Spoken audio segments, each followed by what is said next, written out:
I visited one of the countries, the poorer countries in Africa, and we saw little children learning the deen of Allah. They were learning the Quran, they were learning the Hadith, they were writing on slates, they were sitting on the sand outside under the trees, and they were in the heat on little little pieces of cardboard, and they were studying. And the sheikh who was there, when I told him, can we perhaps maybe try and get a few Qur'ans that these people can read from, we can actually build a place maybe, we can try and organize and arrange for sponsors and so on. He said, no, not at all. Not at all. If we get all of those luxuries, we're going to turn away from Allah. And I was shocked.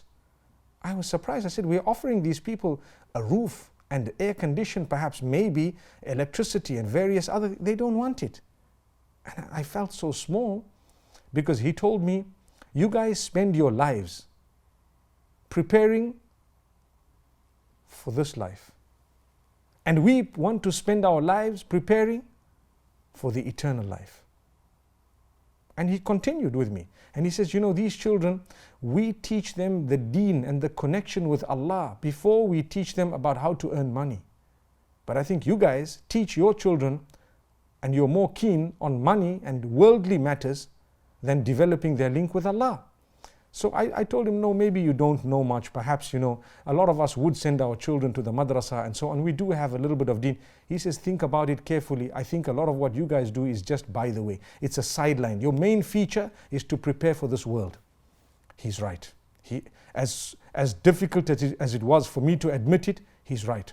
A lot of us in our lives, guess what? The main feature is just preparing for the dunya and the luxuries of this world. Don't you agree? So what happens?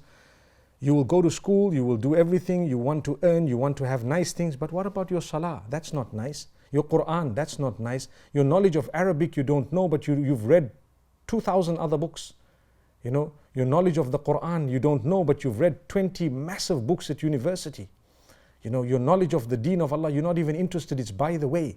When people take your children for Islamic studies, you think you paid for those Islamic studies, so you suddenly need to have a result, but you don't make an effort with those children, you don't sit with them, and they take too long, and it's by the way, your school homework takes preference over your Islamic homework. Just an example. And this is happening. It's the real truth.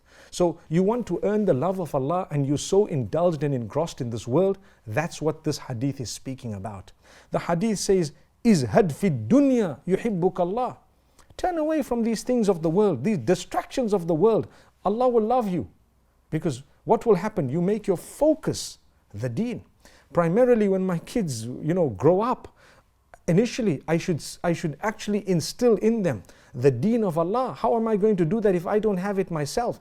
They need to learn the Quran, they need to know their link with Allah before they have the link with the rest, We ask Allah's goodness, we ask Allah to grant us forgiveness.